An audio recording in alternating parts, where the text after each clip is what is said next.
अस्सलाम वालेकुम। शुरू अल्लाह के नाम से जो बड़ा मेहरबान निहायत रहम करने वाला है। आज हम बनाएंगे हैदराबाद सिंध की बहुत ही मशहूर शादियों पे बनने वाली गुलत्ती। ये बिल्कुल जर्दे की तरह ही बनती है, जैसे जर्दा होता है ये भी तकरीबन जर्दा ही होता है, लेकिन इसको खोए में तैयार किया जाता है।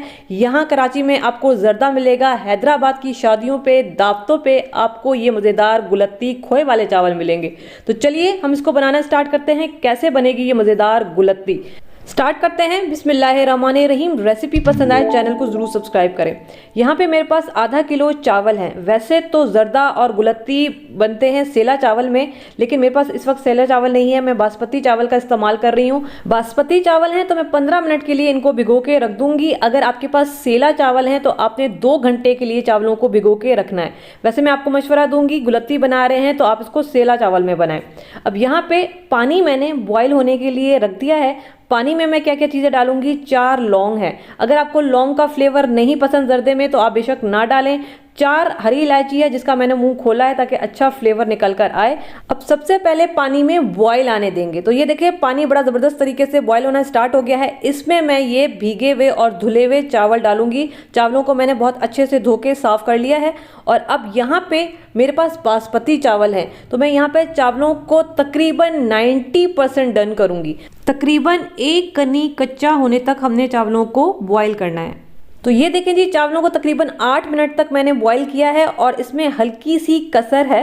ये देख रहे हैं, बिल्कुल हल्की सी कसर है, तकरीबन हो चुके हैं। इनको मैं छान लूंगी। अगर आप सेला चावल यूज करने हैं तो आपने 100% चावलों को बॉईल करना है। अब यहाँ पे आप कुकिंग स्टार्ट करते हैं। मेरे पास 3/4 कप देसी घी है। आपको असल गुलत्ती का मजा चाहिए तो आपने देसी घी का इस्तेमाल करना है, और अगर आपके घर में निकला हुआ घी इस्तेमाल होता है तो आप 1 कप इसमें घी डाल सकते हैं। 3 लौंग हैं, 4 हरी इलायची है। इलायची का मुंह खोल लिया है। लौंग का आपको फ्लेवर पसंद नहीं है तो आप बेशक ना डालें। थोड़ी देर के लिए मैं इसको कड़कड़ा लूंगी ताकि लौंग की और ये जो हरी इलायची है इसका फ्लेवर निकल कर आए।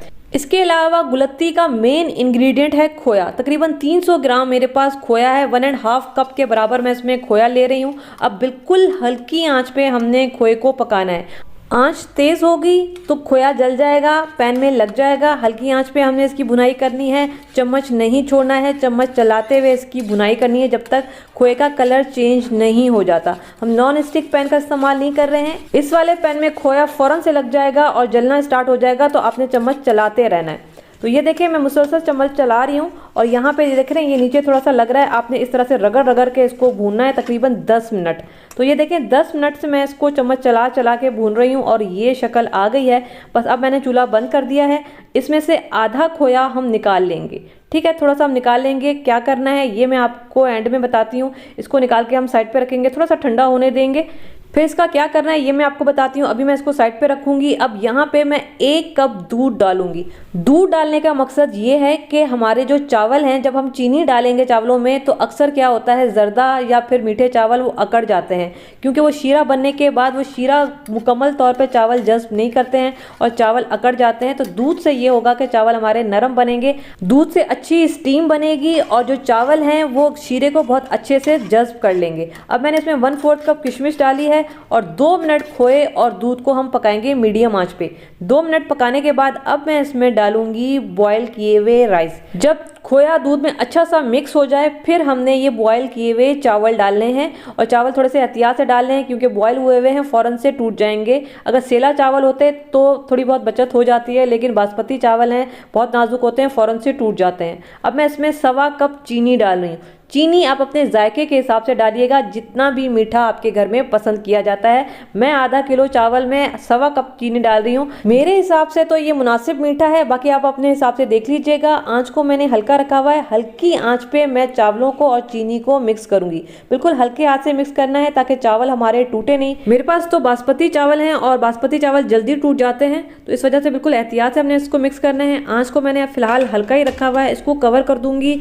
चीनी को हम शीरा बनने तक पकाएंगे तकरीबन हल्की आंच पे 5 मिनट के लिए, ताकि चीनी में से जितना पानी निकलना हो वो निकल जाए। तो ये देखें तकरीबन 5 मिनट मैंने हल्की आंच पे इसको पकाया है और चीनी अच्छी तरह से घुल चुकी है चावलों में। यह देख रहे हैं, अब इसमें से अच्छा खासा पानी निकला है। तो जितना भी चीनी में से पानी निकलना था वो निकल चुका है। थोड़ा सा मैं मिक्स कर रही हूँ ताकि अच्छी मिठास सारे चावलों में आ जाए। ये देगी गुलत्ती बन रही है शादियों वाली। तो मैं इसमें डालूंगी केवड़ा एसेंस तकरीबन 1 टीस्पून। ठीक है, ये चला जाएगा। आंच को मैंने मीडियम कर दिया है। इसको कवर करके जितना भी शीरा इसमें है, इस सारे शीरे को हम ड्राई होने देंगे, पानी को ड्राई होने देंगे। तो तकरीबन 5 से 6 मिनट के लिए हम इसको कवर करके पकाएंगे मीडियम आंच पे। तो ये देखें, तकरीबन 5 मिनट हो चुके हैं, मीडियम आंच रखी हुई थी। और अब देख लेते हैं कि पानी की क्या सूरत हाल है। तो ये देखें जी, पानी मुकम्मल तौर पे इसमें ड्राई हो चुका है। अब बिल्कुल भी इसमें पानी नहीं है। आंच को मैं बिल्कुल हल्का कर दूंगी।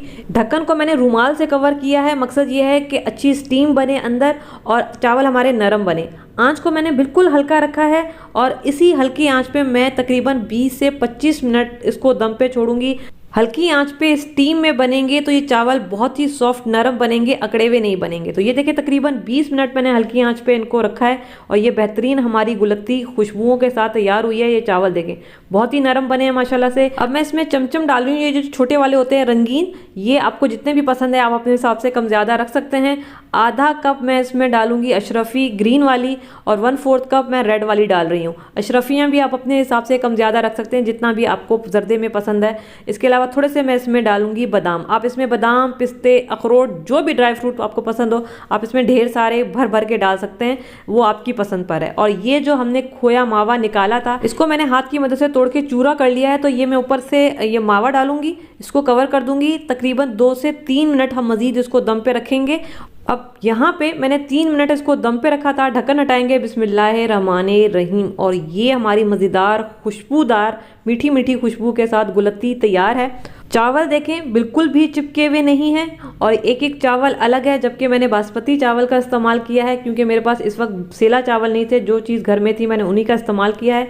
और इसको हम डिश में निकालेंगे, बिस्मिल्लाहिर्रहमानिर्रहीम।